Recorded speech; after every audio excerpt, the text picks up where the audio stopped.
केंद्र सरकार की तरफ से बजट पेश किया गया और इस बजट में जिस तरीके से बिहार को हिस्सेदारी मिली है, उस हिस्सेदारी को लेकर अब विपक्ष लगातार सवाल उठाता हुआ नजर आ रहा है। नमस्कार, मैं श्वेता और आप देख रहे हैं news for nation. Finance minister Nirmala Sitharaman ने बजट पेश कर दिया है और बजट पेश में बिहार को निर्मला सीतारमन ने बेहद कुछ दिया है। अब इन सारी चीजों को लेकर आरजेडी की तरफ से एक के बाद एक खुलासे किए जा रहे हैं। दरअसल आपको बता दें कि बजट को लेकर विपक्ष सरकार को घेर रही और सरकार से सवाल कर रही है।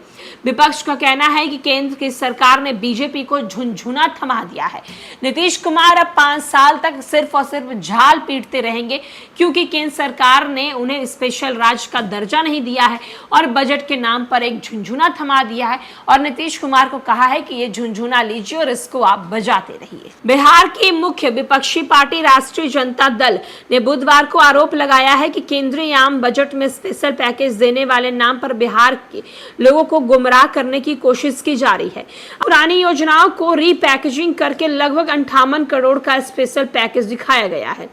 एक तरफ जहां राजद के प्रवक्ता का कहना है कि हकीकत तो यह है कि बिहार में एनडीए और सांसदों की तुलना में कम सांसदों वाली तेलुगु देशम पार्टी को स्पेशल पैकेज के रूप में आंध्र प्रदेश के लिए बिहार से ज्यादा राशि और कई नई योजनाओं का लाभ मिल रहा है। बिहार को पुरानी योजनाओं को ही पैकेज का हिस्सा बताकर बड़ी राशि दे दी गई है। यहाँ राजद के प्रवक्ता ने कहा है कि पिरपैती में पावर प्लांट लगाने का निर्णय पहले से है। पिरपैती, चौसा और कजरा में तीनों पावर प्लांट लगाने के निर्माण एक ही समय किए गए थे, जिससे पिछले 10 वर्षों से केंद्र सरकार के द्वारा ठंडे बस्ते में डाला गया है। उन्होंने कहा है कि तत्कालीन उप मुख्यमंत्री तेजस्वी यादव के कार्यकाल में 2022 में ही पूर्णिया एक्सप्रेसवे और डीपीआर तैयार करने के लिए टेंडर मांगा गया था। इसी प्रकार अगस्त 2023 में बक्सर भागलपुर एक्सप्रेसवे की स्वीकृति मिली थी। गया औद्योगिक कॉरिडोर का निर्माण मई 2023 में शुरू हो चुका है और महाबोधि कॉरिडोर भी 1 साल पहले की योजना है।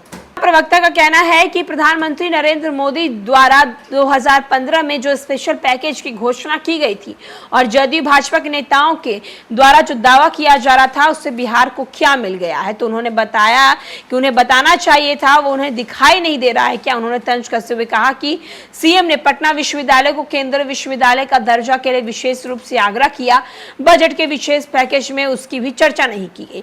नीतीश कुमार कह रहे हैं कि उनकी सारी मांगे देख ली गई हैं। तो राजद के प्रवक्ता ने कहा है कि नीतीश कुमार ने बिहार की जनता के साथ जिस प्रकार की वादा खलीफी की है, बिहार की जनता उन्हें अब माफ नहीं करेगी।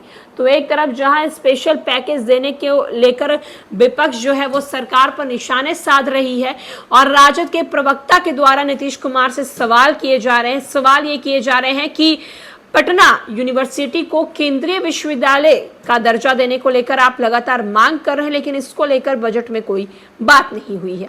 दूसरी बात उन्होंने ये भी कहा है कि बिहार को स्पेशल राज्य का दर्जा नहीं दिया गया है, सिर्फ और सिर्फ बजट के नाम पर झुनझुना पकड़ा दिया गया है और अब देखना होगा कि इसको लेकर नीतीश कुमार क्या कुछ बोलते हैं। फिलहाल के लिए इस अपडेट में इतना ही।